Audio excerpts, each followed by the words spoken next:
Hello friend, welcome to our channel. Rajasthan computer संगणक की जो भर्तियां आई हुई हैं और एएसयू की जो भर्तियां आने वाली हैं उनमें एक टॉपिक इंपॉर्टेंट है जो दोनों में कॉमन है, वो है इकोनॉमिक कंसेप्ट। और इकोनॉमिक कंसेप्ट में भी बहुत सारी हिडन चीज़ें हैं, वो सारी पढ़ेंगे ताकि एग्जाम में कोई इधर उधर से चीज़ें आए तो आप कर पाओ। हिंदी इंग्लिश दोनों में देखेंगे तो घबराने की आवश्यकता नहीं है। कंप्लीटली जो लेक्चर है वो हिंदी और इंग्लिश दोनों में लिखा हुआ है। मैं समझाऊंगा अभी आपको हिंदी और इंग्लिश में क्या क्या चीज़ पढ़ेंगे। पहला उसमें इकोनॉमिक कंसेप्ट में टॉपिक है डिमांड एंड सप्लाई। इसकी 7 से 8 मिनिमम वीडियो होने वाली हैं, तो प्रॉपर तरीके से एक एक वीडियो को अच्छे से देख लेना। और इसमें हम क्या कवर करेंगे, लॉ को कवर करेंगे, law of demand, law of supply, law of curve, consumer equilibrium और इलास्टिसिटी, टाइप ऑफ गुड और न्यूमेरिकल देखेंगे। पहले इस लेक्चर में हम शुरुआत के 3 को देखेंगे, नेक्स्ट लेक्चर में इन दोनों को देखेंगे और न्यूमेरिकल को साथ साथ करते हुए चलेंगे। ठीक है, अब इसमें स्टार्ट करते हैं लॉ ऑफ डिमांड से।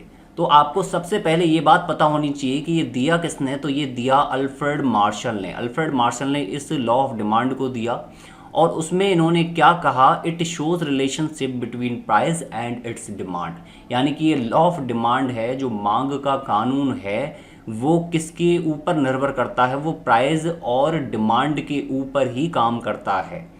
with the all factors remain constant and it is known as ceteris paribus and it is a Latin word। ये एक लैटिन वर्ड है जहाँ पर हम क्या करते हैं, बाकी सारी चीज़ों को कांस्टेंट रख लेते हैं। अब ध्यान से सुनो इन दोनों लाइनों का मतलब।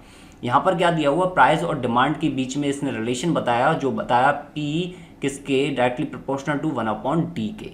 यानी P और D में जो संबंध है वो कैसा है, इन्वर्सली है, व्युत्क्रम है। कैसे हुआ, जैसे कि मैं बात करता हूँ 2011 की क्यों लिया है, क्योंकि तब नोकिया 1112 आते थे। नोकिया 1112 की कीमत कितनी थी, हार्डली 2000 थी।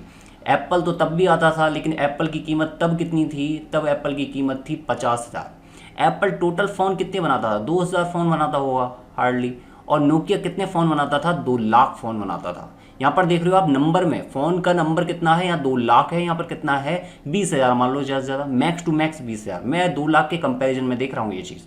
अब एक चीज़ देखोगे, इसकी प्राइस कितनी थी नोकिया 1112 की, 2000। इसकी प्राइस कितनी थी एप्पल की, 50,000। तो सबसे ज़्यादा डिमांड किसकी थी, डिमांड थी इस वाले फ़ोन की, क्योंकि फ़ोन के जो फंक्शन होने चाहिए वो नोकिया में थे और एप्पल में भी थे। बट क्या था, एप्पल कौन परचेस करता था, जो लग्जरियस लाइफ देखते थे वही एप्पल को क्या करते थे, परचेस करते थे। तो यहाँ पर लिमिटेड क्या थी, डिमांड थी। तो डिमांड क्या थी, कम थी, 50,000 हर कोई अफोर्ड नहीं करता था। तो ये लेने वाले कितने थे, मात्र 20,000 थे या 2,000 थे। यहाँ पर लेने वाले कितने थे, 2 लाख थे। पूरे पूरे सेट बिकने की बात हो रही है यहाँ पर। मैं किसी भी पर्टिकुलर सीजन को कंसीडर नहीं कर रहा हूँ, किसी भी पर्टिकुलर जो क्राइसिस है उसको कंसीडर नहीं कर रहा हूँ। तो यहाँ पर क्या हो रहा है, हम सिर्फ किसको देख रहे हैं, डिमांड को देख रहे हैं और किसको देख रहे हैं, प्राइस को देख रहे हैं कि अगर प्राइस कम होगी, मूल्य कम होगा तो मांग कैसी हो जाएगी, ज़्यादा हो जाएगी। यहाँ पर आपने कई चीज़ें देखी होंगी, कई बार मार्केट में क्या होता है, 1-1 रुपये में आपको खाना खिलाते हैं, तो वहाँ पर क्या होती है, भीड़ होती है। और फिर कई जगह पर आप देख रहे हो, कई होटल हैं जहाँ पर क्या है, 20,000 रुपये का एक टाइम का डिनर है। तो वहाँ खाने वाले कितने हैं, 10 लोग हैं, 20 लोग हैं, आप गिन लोगे। लेकिन जहाँ पर 1 रुपये में खाना मिल रहा है वहाँ पर गिनने की आपके पास हिम्मत नहीं होगी, क्योंकि इतनी लंबी लाइन होगी, बहुत सारे लोग होंगे, डिमांड बहुत ज़्यादा होगी। 1 रुपये, यहाँ देख रहे हो प्राइस कम है इसलिए क्या है, डिमांड ज़्यादा है, लाइन बहुत लंबी है। सिंपल सी चीज़ है। अब इसमें क्या बोला है नेक्स्ट, इसमें कि इसमें हम क्या करते हैं, अदर फैक्टर को कंसीडर नहीं करते हैं। जैसे एक एग्जांपल ले लेते हैं यहाँ पर कि माना कि सीज़न आता है, जैसे दिवाली आई। दिवाली क्या है, एक अपने आप में सीज़न है, एक अपने आप में फेस्टिवल है, तो इसको हम सीज़न की तरह कंसीडर करते हैं। जब आपने स्टैटिक में जो है टाइम सीरीज पढ़ा होगा तब तो उसमें एक पॉइंट होता है जो सीजनल वेरिएशन। तो यहाँ पर क्या है, हम सीज़न को कंसीडर नहीं करते। तो सीज़न जैसे कि दिवाली पे क्या होता है, लोग महंगी से महंगी चीज़ देखने की कोशिश करते हैं, अच्छे अच्छे कपड़े लेने की कोशिश करते हैं, वहाँ पर सस्ती चीज़ें लेने की कोशिश नहीं करते। तो वहाँ पर जो महंगी चीज़ें हैं उनकी डिमांड बढ़ने लग जाती है नॉर्मल से। तो हम उस सीज़न को कंसीडर नहीं कर रहे हैं, इसने ये बात कही है तीसरे पॉइंट में। तो प्राइस और डिमांड के बीच में क्या होगा, एक उल्टा संबंध होगा, व्युत्क्रम संबंध होगा, और उसमें हम बाकी सभी चीज़ों को क्या मान लेंगे, स्थिर मान लेंगे।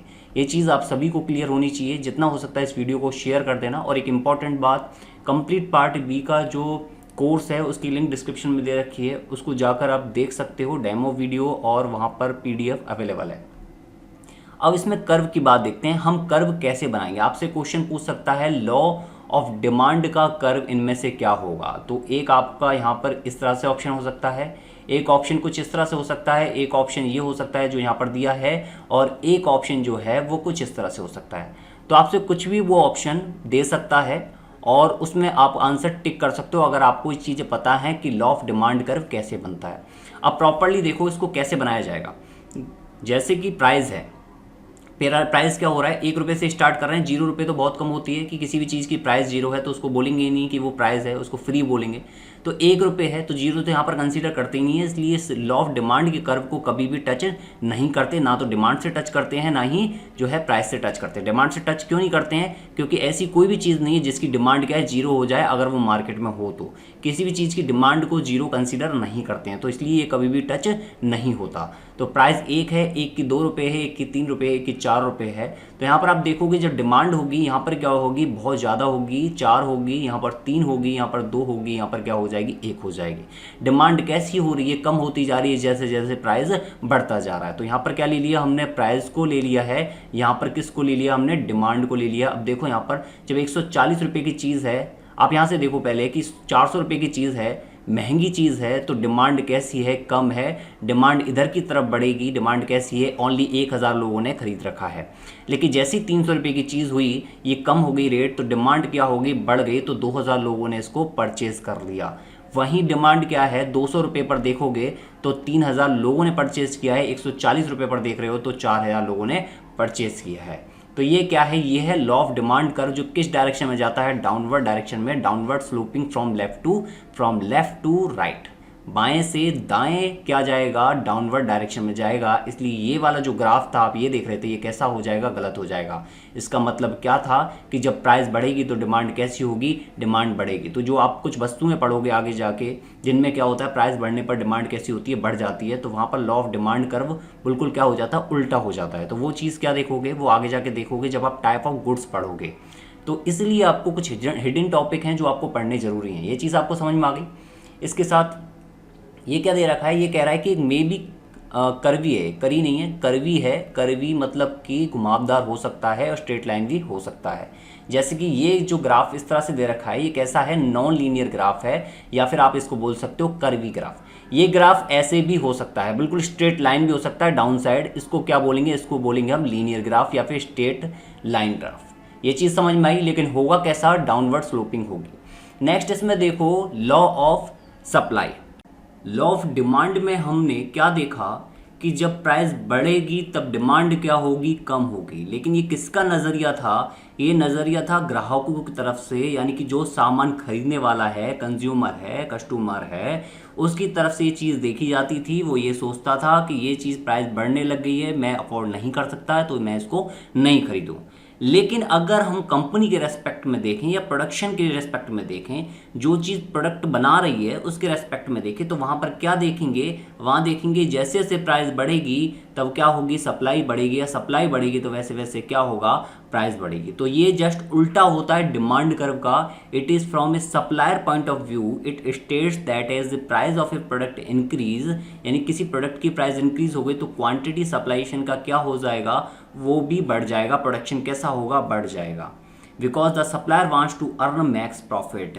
जैसे एक एग्जाम्पल परफेक्ट क्या है, एप्पल की कंपनी है, वो क्या करेगी, अगर उसको ये पता है कि भाई लोग सभी जो हैं उसका फ़ोन ख़रीद लेते हैं, तो वहाँ पर जहाँ पहले वो 5 लाख फ़ोन बनाती थी, अब कितने फ़ोन बनाने लग जाएगी, जो है 10 लाख फ़ोन बनाने लग जाएगी। तो यहाँ पर क्या हो रहा है, वो जो प्रॉफिट यहाँ पर अर्न कर रही है, 50,000 रुपये का एक सेट दे रही है, इस पर कितने 25,000 30,000 रुपये वो प्रॉफिट लेती है। यहाँ पर क्या होगा, उसका प्रॉफिट डबल ट्रिपल हो जाएगा। तो ये मैक्स प्रॉफिट के केस में ऐसा किया जाता है। लेकिन इसमें पॉइंट ऑफ व्यू किसका है, एप्पल है, एप्पल की कंपनी का है। लोगों की तरफ से देखोगे तो 10 लाख फ़ोन बेचो चाहे 5 लाख बेचो, कौन ले रहा है इसको, जो लग्जरी लाइफ पसंद करते हैं सिर्फ वही ले रहे हैं, अगर डिमांड के रेस्पेक्ट में देखते हो तो क्या हो गया, प्राइस बढ़ेगी तो सप्लाई बढ़ेगी, और सप्लाई कम होगी तो क्या होगा, प्राइस भी कम हो जाएगी। 100 रुपये की कोई चीज़ है, अगर इसका जो 100 रुपये प्राइस है कोई कंपनी रख रही है अपना, तो उसकी सप्लाई कितनी है, 1000 है। लेकिन जैसे जैसे प्राइस बढ़ रही है वैसे वैसे सप्लाई क्या हो रही है इसकी, वो भी बढ़ रही है, प्रोडक्शन कैसा हो रहा है, बढ़ रहा है। तो यहाँ पर जो इसका ग्राफ बनाओगे वो कैसा बनेगा, वो कुछ इस तरह से इसका ग्राफ बनेगा अप साइड में। ओके, अप साइड इसका क्या हो जाएगा, ग्राफ बन जाएगा। चाहे तो वो लीनियर हो सकता है या नॉन लीनियर हो सकता है, कर्वी भी हो सकता है, कुछ इस तरह से भी ग्राफ इसका बन सकता है। ये प्राइस हो गई, यहाँ पर क्या है, ये है सप्लाई। इसके बाद हम इसमें नेक्स्ट पढ़ते हैं। देखो पहली बात तो आपने क्या पढ़ा था, इसमें हमने कस्टमर के रेस्पेक्ट में पढ़ा था, जो ग्राहक थे उनके रेस्पेक्ट में पढ़ा था। दूसरा हमने किसके रेस्पेक्ट में पढ़ा, जो सप्लायर है, जो बेचने वाला है, उसके रेस्पेक्ट में पढ़ा। तो ये दोनों चीज़ किस में आ रही है, कंज्यूमर में आ रही है। कस्टमर इसमें क्या है, इंक्लूड है, तो हम एक वर्ड पढ़ेंगे कंज्यूमर इक्विलिब्रियम। एक ऐसी स्थिति जहां पर क्या होता है कि बायर और सेलर, खरीदने वाला और बेचने वाले सेटिस्फाई हो जाते हैं। बहुत ही शॉर्ट एग्जांपल है, जैसे कि आप मार्केट में कोई चीज़ लेने गए, 50 रुपये की सब्जी आ रही है, 50 रुपये के आलू हैं 2 किलो, और इसमें क्या हो रहा है, आपने उससे मोल भाव किया, आपने बोला कि नहीं भाई, वो कह रहा है कि 50 रुपये में, आप कह रहे हो नहीं 30 रुपये में मैं इसको खरीदूंगा, 30 रुपये में 2 किलो मैं लूंगा। वो बोला नहीं नहीं, हम इतने में कम नहीं कर सकते।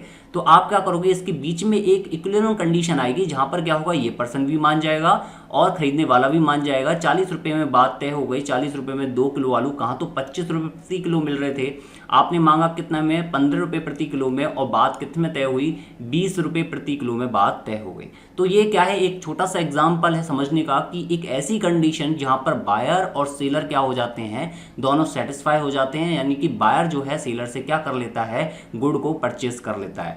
तो it arise when demand is equal to supply. ये कब होता है, जितनी डिमांड हो उतनी ही सप्लाई हो रही हो, तब ये चीज़ देखी जाती है।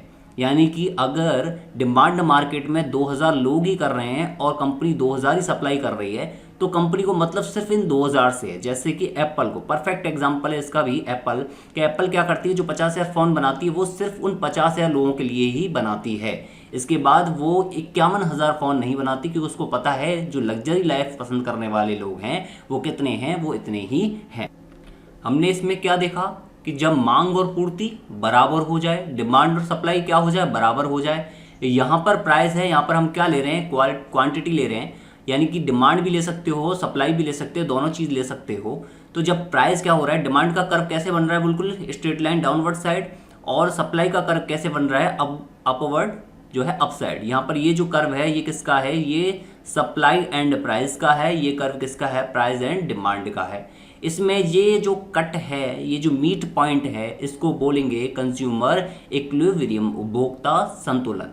तो ये चीज़ क्या हो जाएगी, इस पॉइंट पर जो प्राइस है और इस पॉइंट पर जो क्वांटिटी है, क्या करते हैं कि ये क्वांटिटी पर्टिकुलर इसी प्राइस पर ही मिलेगा, ना कम होगा ना ज़्यादा होगा। यानी ये कैसा है, ये 20 रुपये प्रति किलोग्राम आलू वाला कंसेप्ट है, 20 रुपये प्रति किलोग्राम वाला। तो ये चीज़ समझ में आई होगी कि उपभोक्ता संतुलन किससे निकल के आया, ये निकल के आया प्राइस और डिमांड और सप्लाई से। अगर आपने ये वर्ड नहीं पढ़ोगे, जो कि वहाँ पर मेंशन नहीं है, इससे क्वेश्चन आया तो आप नहीं कर पाओगे। तो इसमें जो कुछ हिडन चीज़ें हैं वो आपको पढ़ना बहुत ज़रूरी है। इसके बाद एक एग्जाम्पल देखते हैं, परफेक्ट एग्जाम्पल को पढ़ो कि if a demand curve for a camping tent is D equal to 1 lakh, for D equal to 1 lakh minus के 17p, P4 यहाँ पर क्या है, प्राइस, D4 क्या है, डिमांड।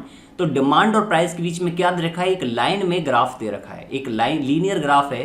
यहाँ पर क्या दी हुई, एक लाइन दी हुई है, उससे हम क्या कर सकते हैं, ग्राफ डिनोट कर सकते हैं। Supply curve is S equal to 50,000 plus के 8p, P4 price, S for supply. तो ये भी क्या है, एक लीनियर लाइन है, स्ट्रेट लाइन, और जिससे हम क्या कर सकते हैं, ग्राफ प्लॉट कर सकते हैं। अब ये कह रहा है फाइंड प्राइस इक्विलिब्रियम, यानी कि हमें क्या पता करनी है, संतुलन मूल्य पता करना है, कीमत संतुलन क्या करना है, निकालना है।